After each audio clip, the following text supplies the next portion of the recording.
Ago Plus, le journal. Madame, Monsieur, bienvenue dans cette nouvelle édition du journal qui vous est proposé par Ago Plus. Le plaisir sera et est toujours le nôtre de vous informer. Voici donc les titres. En début de la saison sèche dans le Haut-Katanga, le gouverneur Jacques Kiaboula Katoué a relancé le travaux de construction de la voirie urbaine de Lubumbashi. Un vaste réseau d'associés figurant dans une affaire de prête-nom à la tête de 9 entreprises a été démantelé. Ce journal vous est proposé par MKM Service, le partenaire privilégié d'Ago Plus Télévision, votre agence de grandes opportunités. Bienvenue encore une fois de plus dans ce journal, Madame, Monsieur. Commençons avec l'actualité dans le Haut-Katanga. En début de la saison sèche dans le Haut-Katanga, le gouverneur Jacques Kiaboula Katoué a relancé le travaux de construction de la voirie urbaine de Lubumbashi. Suivant cet élément que vous propose la rédaction d'Ago Plus. Les engins tournent à plein régime et les techniciens à l'œuvre sur plusieurs chantiers initiés par le gouvernement provincial à Lubumbashi. Tenant à doter la ville cuprifère des belles routes durables, Jacques Kiaboula Katoué est allé se rassurer que les travaux ont bel et bien redémarré en ce début de la saison sèche. Ils avaient été suspendus en raison de la saison des pluies. Accompagné de son ministre des Infrastructures, Eric Sakuyema Lukwesa, le gouverneur était sur plusieurs chantiers. Sur l'avenue Capelé au quartier Gambela 2, ici, toute la boucle partant de l'arrêt dispensaire sur la route Kassapa, en passant par les avenues Mouyambo et Lubiaï, jusque sur l'avenue Kassangoulou. Et cette boucle de 3 km est remise à neuf au grand bonheur des habitants de cette partie de la ville. Nous acceptons votre deuxième mandat. Kiaboula, I love you. De là, le gouverneur va mettre le cap sur la route Kassapa prolongée au quartier Kamatete. Le reste du tronçon sur les 10 km à asphalter, partant du rond-point Carrefour jusqu'à la route de poids lourd, est en train de recevoir sa couche d'enrobé. Un peu plus tôt, Jacques Kiaboula Katoué a été tour à tour au quartier Kamasaka dans la commune annexe où les travaux de la deuxième étape de la construction de la route portant le même nom sont à l'étape de la stabilisation de la couche de base. Les riverains disent être convaincus de la vision de Jacques Kiaboula Katoué qu'ils considèrent comme un gouverneur de proximité. Je suis vraiment content. L'avenue des cimetières dans la commune de Kampemba, dont les travaux sont aussi à l'étape de stabilisation de la couche de base, et l'angle des avenues Kimbangu et Kapenda, dont les nids de poules sont en train d'être colmatés dans le cadre de l'opération Zéro Trou, étaient également sur l'agenda de la visite des chantiers. Jacques Kiaboula Katoué s'est dit satisfait de l'avancement des travaux et promet d'accélérer le rythme. Une route comme celle-ci, elle n'a jamais existé, bien avant, mais aujourd'hui, voilà, il y a quand même une route qui va relier Carrefour Kassapa à la route de contournement. Ça, c'est un motif de développement pour le coin. Les travaux d'aménagement de la place Moufankolo au rond-point Carrefour avancent rapidement. D'ici peu, une grande statue du comédien et dramaturge katangais Odilon Kiembe Kaswili, alias Moufankolo Alessa, y sera mise en place. Le gouverneur Jacques Kiaboula Katoué a reçu les assurances d'Héritier Kyungu, ministre de l'Intérieur, faisant l'intérim au commissariat de la culture et des arts.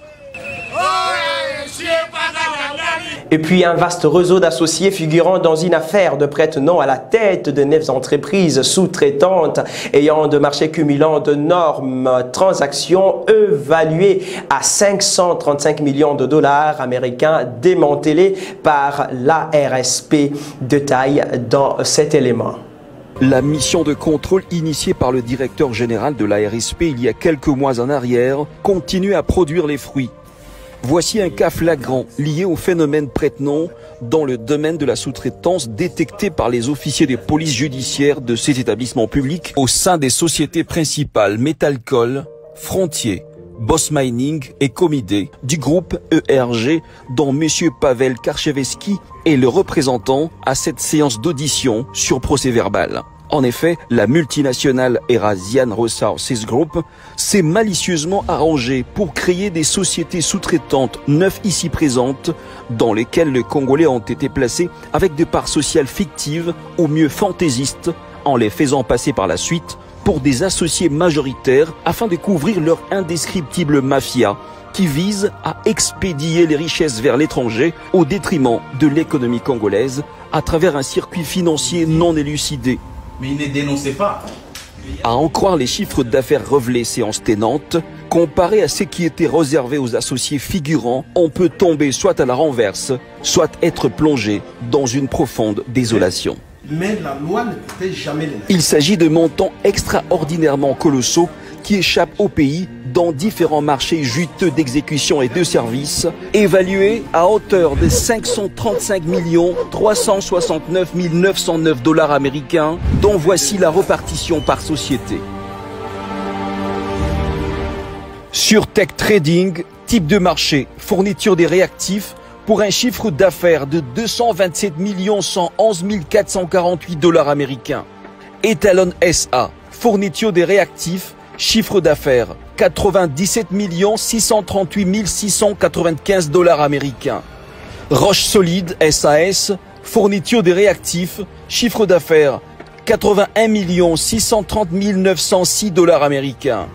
Standard Fiable SAS, type de marché, fourniture de la chaux et du calcaire à hauteur de 52 422 600 dollars américains. Pour ne citer que cela, on peut l'entendre ici et ça fait froid au dos. Moi, si j'aurais été à peine de sur Tech Trading, en entendant les chiffres là, je suis surpris parce que pour l'année 2023, le chiffre qui m'a été communiqué comme bénéfice de la société était de 3 millions. Je suis actionnaire à 25%, ce qui est écrit dans le PV, mais je pense que cela doit être revu. Moi, ça doit être réduit comment? Bon, comme on le dit là-bas que voilà, c'est pas assez, les chiffres qui ont été donnés dans le statut ne sont pas corrects. Et il est actionnaire à quoi? Il y a 53 actions ordinaires. 53, c'est avec mon partenaire Patek. On est à 2. Ok. Oui. Vous êtes à 2 avec combien de parts? On a 27, 25,7 à peu près à chacun. Oui. Vous êtes à 2 avec 51%. 51%. Oui. Ok. Maintenant, vous êtes des actionnaires. Oui, des actionnaires. Et toi, dans tes parts sociales, jusque-là, d'abord, depuis quand tu es dans la société? La société existe depuis 2021. Depuis 2021? Oui. Ok. Ça veut dire depuis 2021, vous avez déjà réalisé des marchés. On a réalisé des marchés. N'est-ce pas? Oui. Et puis, pour l'année 2023, l'année 2023, vous avez réalisé combien? C'est Captain et directeur général adjoint de Tech Trading, qui a exécuté le marché de fourniture de réactifs au profit du groupe RG pour un montant de 227 111 448,38 $. Le PV qui m'a été remis à moi, c'est de 3 millions de bénéfices sur l'année 2023. Et toi, les dividendes, tu as touché combien? Parce que tu es actionnaire. Les dividendes, je n'ai pas touché les dividendes. Parce que tu es actionnaire, tu dois toucher les dividendes. Je dois toucher les dividendes. Étant donné que l'actionnaire, M. Anton, il a 4 voix, il a le droit de veto, c'est lui qui décide. Il dit on repousse à nouveau. Moi et Pater, on ne sait pas le contredire, étant donné qu'il a 4 votes. Au conseil d'administration. Au conseil d'administration. Donc, ça veut dire, en réalité, son droit de veto vous arrache, vous, les actions, directement. Vous arrache le pouvoir. Et tu as touché combien? Moi, je touche 1 000 $ par mois. Tu ne touches jamais des dividendes? Pas de dividendes. Maintenant, tout ce temps ici, tu étais où pour venir dénoncer ça? Parce qu'aujourd'hui, le président a créé une institution qui est là pour protéger les entrepreneurs fondamentaux. Tout ce temps ici. Pourquoi il a fallu que lorsque l'ARSP fait les enquêtes pour dénicher, pourquoi vous n'êtes pas venu de vous-même? Bon, selon les chiffres qui m'ont été communiqués. Non, pourquoi vous n'êtes pas venu dénoncer ça? Parce que tu es actionnaire depuis 3 ans, 2021 jusqu'à aujourd'hui. Tu n'as jamais touché des dividendes, tu ne touches que 1 000 $. Maintenant, dans la gestion de tout ceci, tu es quand même informé des niveaux des contrats. Je n'ai pas les chiffres. Tu n'as pas les chiffres des contrats? Non, je n'ai pas les chiffres. Ça veut dire que tu ne maîtrises rien de la gestion de la société. C'est vrai ou c'est faux, c'est vrai ce que vous dites.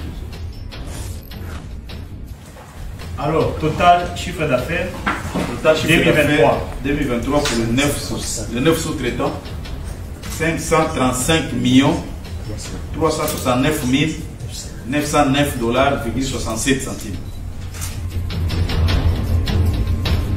Il sied de noter que ce dossier illustre parfaitement l'exploitation de la population congolaise par les groupes miniers pour des intérêts purement économiques, attitude peu commode prohibée par la loi qui n'a plus lieu d'être au pays de Félix Tshisekedi. Alors qu'on parle d'une bagatelle somme, des chiffres d'affaires évalués à plus de 535 millions de dollars américains réalisés par les 9 sociétés, chaque actionnaire congolais n'a pu toucher que 6 000 $ par an, soit un montant de 500 $ par mois, dans l'ignorance totale des bénéfices réalisés par les entreprises dans lesquelles ils occupent pourtant les postes de directeur général et directeur général adjoint. Et 2024, jusqu'à ce que nous sommes en 2024. Devant cette évidence, la RSP, à travers son directeur général, Miguel Cachal-Katambe, entend prendre des mesures idoines suivies des sanctions exemplaires contre ces cas avérés de fraude à la loi et de complicité entre les actionnaires figurants et le groupe ERG qui les a utilisés comme des prête-noms. Après être passé aux aveux, la partie congolaise explique que ces expatriés malveillants d'origine multiple ont profité de leur naïveté pour les extorquer sans leur consentement, étant donné que ces chiffres d'affaires n'étaient que mystère pendant plus de 2 ans. Le gendarme du président Tshisekedi en matière de la sous-traitance en RDC s'est dit encore déterminé à combattre farouchement cette barbarie incroyable dans son secteur afin de parvenir à la création de la classe moyenne véritablement congolaise. AVCA, allié à l'UDPS, a répondu à l'invitation de la première ministre Madame Judith Toulouka afin de témoigner à cette dernière à son accompagnement et dit que le changement est impératif de la bouche de Monsieur Didier Boudimou face à nos caméras. Suivez ce reportage que vous propose la rédaction d'Ago Plus Télévision. Nous avons répondu à l'invitation d'abord pour témoigner à la première ministre notre soutien et notre accompagnement parce que on le sait que ça va faire quand même 4 ans que je suis membre du gouvernement, bientôt 5 ans, donc avec le peu d'expérience que nous avons pu avoir au sein du gouvernement, donc nous sommes prêts à mettre ça à sa disposition pour l'avancement de tous les projets, entre autres le projet sur les 145 territoires et aussi dans le domaine des hydrocarbures. Nous attendons tous que le gouvernement soit un peu réduit, que la taille puisse être réduite, que ce ne soit plus un gouvernement avec plus de 60 membres qui est tout autour tel que le veut le chef de l'État et même la première ministre qui est tout autour entre 35 ministres et 10 vice-ministres. C'est ce que nous attendons et parce que le plus important ce n'est pas le nombre des ministres mais ce sera par contre l'efficacité des actions qui seront menées sur le terrain et le programme du gouvernement qui devra être appliqué sans faille. Je pense que c'est ça qui pourra permettre que les choses puissent aller de l'avant. Nous sommes tout à fait d'accord avec ça. Je pense que pour qu'un pays puisse aller de l'avant, il faut pouvoir mettre le tout ensemble. Donc à part la probité morale, la compétence, elle a aussi parlé par rapport au nombre des députés pour pouvoir prétendre avoir un ministère. Bon, heureusement que nous sommes aussi allés à de l'UDPS, donc nous savons un peu comment les choses se passent et nous sommes derrière ces critères-là. Il faut qu'il y ait un changement. Le premier changement que le chef de l'État vient de faire, c'est que c'est pour la toute première fois, la République démocratique du Congo a une première ministre. Ce n'est jamais arrivé, c'est la toute première fois. Et à part qu'on a une femme à la tête du gouvernement, c'est aussi la toute première fois que ce soit une ressortissante ou un ressortissant du Congo central. Donc ces deux choses qui n'ont jamais eu à être faites, c'est la première fois que ça se fait. Je pense que nous avons l'obligation d'accompagner ce nouveau gouvernement, nous avons l'obligation de pouvoir produire des résultats qui pourront rester qui pourront marquer l'histoire de la République démocratique du Congo et que ce gouvernement puisse réellement pousser la République démocratique du Congo vers le développement. Non, à notre niveau, tout est déjà fini. On a réservé la primeur à la première ministre, ça a été fait. Donc je pense qu'elle sait ce que nous attendons et on verra ce qui sera accordé d'ici là par la première ministre et par le chef de l'État. La nouvelle chef du gouvernement, Madame Judith Suminwa Toulouka, a reçu la visite du haut-commissaire des Nations Unies aux droits de l'homme, Monsieur Volker Turk, hier, signalant que les deux personnalités ont échangé sur plusieurs sujets, parmi lesquels la situation sécuritaire de l'Est de la République démocratique du Congo. Le détail dans cet élément que nous propose votre rédaction. Suivez. J'étais ravi de rencontrer la nouvelle première ministre de la RDC et avec tous les défis que le pays a actuellement, c'est clair, et on était d'accord là-dessus, que les questions des droits humains, de s'orienter vers la population, les populations et de mettre en sorte que les besoins des populations soient à la hauteur de l'attention du gouvernement et que les droits humains sont quelque chose de transversal qui affecte tous les secteurs de l'administration et de la gouvernance. Et on avait vraiment un échange très fructueux et je me réjouis à l'idée d'avoir une collaboration étroite entre mon bureau, les Nations Unies avec la Première ministre et son cabinet. C'est clair que la situation humanitaire, surtout dans l'Est, est précaire à cause de l'insécurité, à cause de ces vagues de déplacements, à cause de la violence et des conflits. Et c'est crucial que l'administration et les Nations Unies continuent à avoir une collaboration étroite pour faire face à ces défis humanitaires et autres. Ça, c'est absolument clair. Et justement pour ça, on a besoin d'une collaboration fructueuse. Alors, la collaboration, on s'est mis d'accord qu'on va collaborer étroitement. Et je suis ravi pour ça. C'est clair que ce qui se passe dans l'Est, c'est quelque chose qui doit attirer l'attention internationale. Et on va continuer à faire le plaidoyer, surtout. Toujours dans le cadre de sa visite en RDC, le haut-commissaire des Nations Unies aux droits de l'homme, M. Volker Turk, a rendu une visite spéciale à l'est du pays, spécifiquement au Nord Kivu, où il a adressé un message d'espoir aux déplacés du camp de Boulengo. Ago Plus, reportage.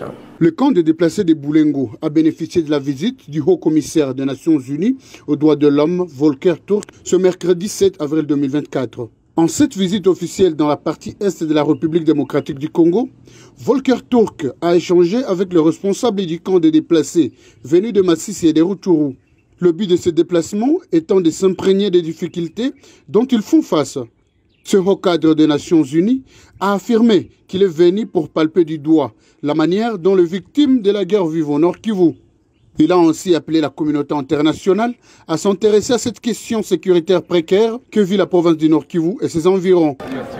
Ça me brise le cœur de voir des personnes déplacées à multiples fois qui sont dans une situation extrêmement précaire ici, sur ce site, et qui veulent la paix. C'est clair qu'on doit prendre cette situation très au sérieux. On a beaucoup de conflits dans le monde, et justement, parce que quelquefois, j'ai aussi l'impression qu'on oublie la situation ici, que je suis venu ici aussi pour attirer l'attention de la communauté internationale sur la tragédie de ce qui se passe ici. Même cri d'alarme pour un de déplacés qui appelle la communauté internationale à s'intéresser à la situation du Nord Kivu, comme c'est le cas dans les guerres qui opposent l'Israël et la Palestine. On donne des sanctions à la Russie qui a envahi l'Ukraine. On donne des sanctions au Hamas qui a envahi Israël. Mais on ne donne pas des sanctions à l'Ouganda, mais aussi au Rwanda qui a envahi la RDC à travers les M23. Nous sommes très étonnés. C'est comme si ici en RDC ne sont pas des personnes. Voici la masse de personnes qui est entassée ici. Mais nous manquons à quel sens c'est voué. Quand on distribue des choses ici comme OIM, on dispatche des gens, on donne les uns et on laisse les autres. Rendons-nous à présent dans le Lualaba où devant le perchoir de l'organe délibérant local, Archimède Jean-Marie Kasseya, candidat unique au poste de président, a promis autour d'une séance plénière de rétablir la confiance entre les Lualabais et les élus. Suivons ces reportages. Au total, 8 candidatures ont été retenues pour le perchoir de l'hémicycle de l'Assemblée provinciale du Lualaba. La journée du mercredi 17 avril 2024 a été consacrée à la campagne électorale. Les candidats se sont successivement prononcés devant les élus provinciaux. D'abord, Jean-Marie Kasseya Chingambo, candidat unique au poste de président de l'Assemblée provinciale du Lualaba, a pris la parole pour motiver sa candidature. Dans son discours, l'élu de Kolwezi a promis de rétablir la confiance du peuple envers les députés du Lualaba, de promouvoir la création de nombreuses lois au bénéfice de la province et renforcer la crédibilité de cet organe délibérant en mettant un accent particulier sur un contrôle efficace du gouvernement provincial. Politologue, politicien, je le suis. J'ai décidé de postuler ce jour au perchoir de notre Assemblée provinciale, compte tenu de mon expérience détaillée ci-dessus. Honorable député, c'est pourquoi je viens humblement solliciter votre suffrage afin de relever les grands défis qui nous attendent. Je tiens à vous rappeler le rôle d'une Assemblée provinciale. L'article 3 de notre règlement intérieur met l'accent sur les 3 missions importantes. Les députés provinciaux sont les représentants légitimes de la population. En tant que président de notre institution, je veillerai avec la collaboration de tous pour redorer la confiance de nos populations de toutes les circonscriptions électorales. Pour sa part, Archimède Kabeya Kalassa, également candidat unique au poste de vice-président, a exprimé son engagement à améliorer la situation sociale des députés et des agents à l'Assemblée provinciale. Permettez que je vous dise qu'au cours du mandat que je sollicite, la politique d'ouverture et de dialogue sera de mise.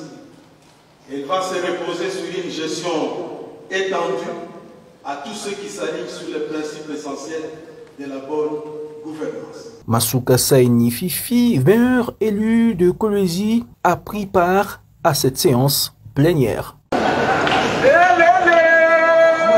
En ce jour, en Mwanda, dans le Congo central, le général de forces armées de la République démocratique du Congo, le général Christian Chiwewe, a procédé à une visite de travail à la base militaire de Kitona et a présidé une parade mixte entre FARDC et PNC. Le reportage dans cet élément.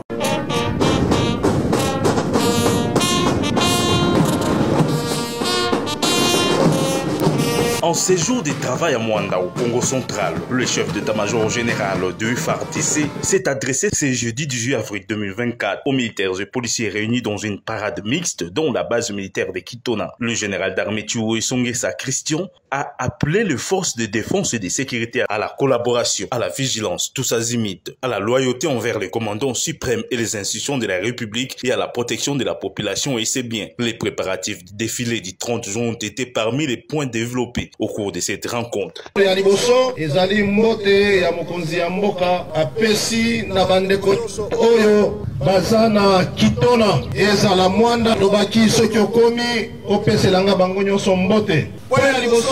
C'est la mission, il y a armée. Nous avons besoin de soldats, d'officiers. Et ça va Goma, Bukavu, partout. Mission, il y a FARDC, c'est la protection de l'intégrité territoriale. Donc nous devons défendre Yango jusqu'à Namakila Nabiso Yasuka. Yamibale, c'est la protection de la population civile. Mission et PNC, c'est assurer la sécurité de la population et bien sûr, on s'appelle la MROP, qui est le maintien du rétablissement et l'ordre public. Et vous verrez que les deux, il y a FARDC, il y a PNC, et il y a Maman, mais il y a Moussalamoko. Pour défendre la patrie, il faut être loyal. Mais on sont à l'encontre. La Yango, ayeba que même Mabele, seul Oyozo Nyata et Komodirio. Parce que yo ozo jouer double rôle. Vous êtes là pour protéger la population. Est-ce réellement cette population est protégée? Cette population les a protégés. Au moment où que tu as trahir des vies la vision. On soit à l'image. Parce qu'on a passé l'entraînement, on a filmé. On filmé, on a le téléphone, on a l'image. Parce que nous parlons, il y a des vies. La carte des vies, c'est la loyauté. envers le commandant suprême. Le général Thiou a profité de cette occasion pour mettre en garde certains officiers finalistes des dernières sessions de l'Académie militaire pour refus d'obtempérer à l'ordre de la hiérarchie des régions de Kitona et le militaire responsable d'utilisation abusive des réseaux sociaux. Les récalcitrants risquent de subir la rigueur de la loi.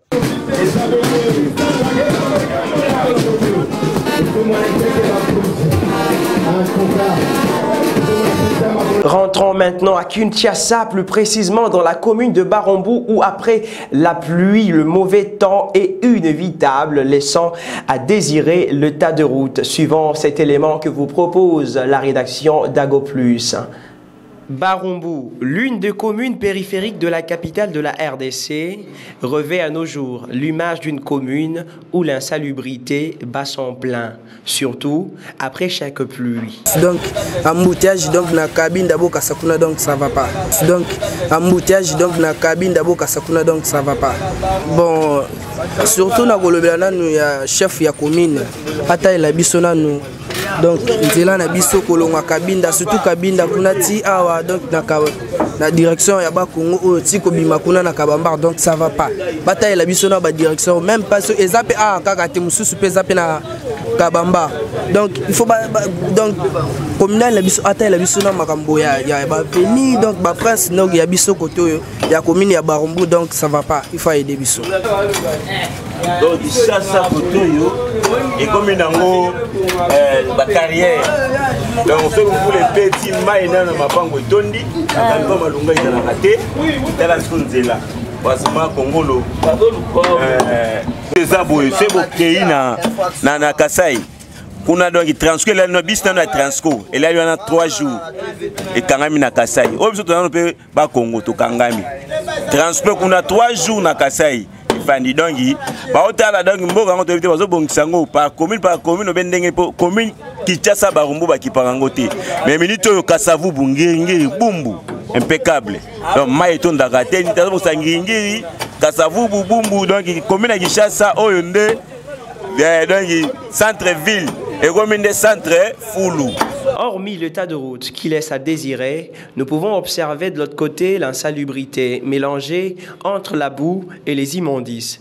Face à cette situation, la population lance un cri d'alarme. Reportage Alain Niati et Daniela Nzouzi. Toujours dans la proximité à Kinshasa, rendons-nous à présent dans la commune de Kalamu où certains habitants de ce coin se plaignent de l'insalubrité qui règne, plus précisément au Campinzi. Suivez.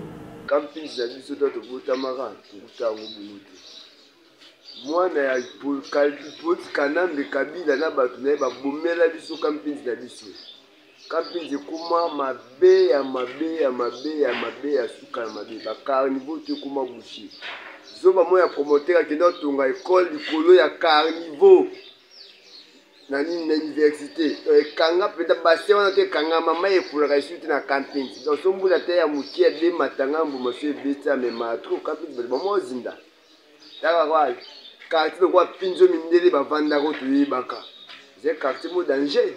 Mais ce hôtel au Campinzi, ça m'a différé. Ça m'a bien connu à Campinzi.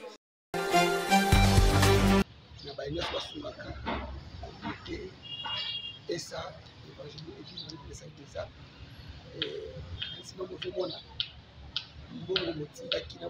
chaque jour.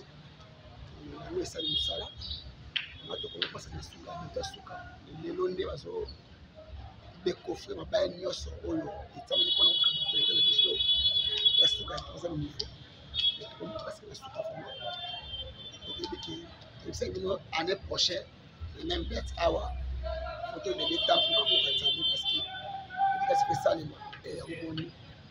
On peut dire aux gens qu'on peut faire un bain à biso. Et donc continuer comme ça le continuer c'est que l'église des hommes normale la qu'il vient se zonguer en face de l'altar. Ouais, ndenge on a besoin de biso donc fait que parce que comment on semble la poule à ça ça va si on ça mabaya ngelo to ba yembi je pense que dimanche oyo to on a sens normal pour aussi le combat nzambe bon ma nzambe makambo nyonso nda masango za ni balé bati to ana kam balé to ana ka sata to ana ka nzambe baoya nzambe baokomprendre makambo tosala baokomprendre si babanaka molimo elingi nasira bino boye moto nyonso aza mwana nzambe ya solo oyo nyonso aza converti malamu na bonzambe mosala opambola esika ya kolona ya malamu elanga ya bien oyo ekokobota saki matite saki baproduit oyo okolona ekauka ezaka na kati église onamombo ozomona bana poto batinaki bambongo batinaki mabende en tout cas mosala yango oyo tosenga lisuki boya lisuki kopesa parce que okomi na étape profo osala finition esenga so biso mbongo ebele nga bolemba te boporte ya mosala nzambe ya mbongo te na posha motu moko te motakolia mbongo te ekosala mosala ya nzambe alors nzambe wana soki nyonso olona epa nzambe suka abukaka kaka na mwana te moto alona pondu akebuka ndunda na mwana te moto alona matembele abuki te moto alona pondu aobuka pondu kaobuka manioko nango soki oloni mbongo ya mosala oyo nzambe akosanga kosentir kopesi nzambe kopesi moto ya mokili.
La France regrette la décision prise par le Burkina Faso de procéder à l'expulsion de diplomates et personnels français dont certains étaient affectés à l'ambassade de France au Burkina Faso.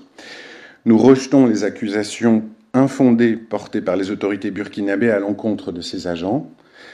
Le travail de ces diplomates et des personnels de notre ambassade à Ouagadougou, dont la France salue l'engagement et le grand professionnalisme, s'inscrit pleinement dans le cadre des conventions de Vienne sur les relations diplomatiques et consulaires. La décision des autorités burkinabées ne repose sur aucun fondement légitime. Nous ne pouvons que la déplorer. MKM Service, le partenaire privilégié d'Ago Plus Télévision, votre agence de grandes opportunités. MKM Service.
C'est avec un grand plaisir, Madame, Monsieur, que nous vous signalons que c'est la fin de ce journal. Mais avant tout, voici le titre. En début de la saison sèche dans le Haut-Katanga, le gouverneur Jacques Yaboula Katoué a relancé le travaux de construction de la voirie urbaine de Lubumbashi. Un vaste réseau d'associés figurant dans une affaire de prête-nom à la tête de 9 entreprises a été démantelé. Madame, Monsieur, c'est ainsi que s'achève cette édition du journal. Si vous l'avez suivi sur YouTube, sachez bien que nos chaînes partenaires relayent ce journal sur TNT. Merci de l'avoir suivi. Vous étiez nombreux et nombreuses à le suivre. Le plaisir et sera toujours le nôtre.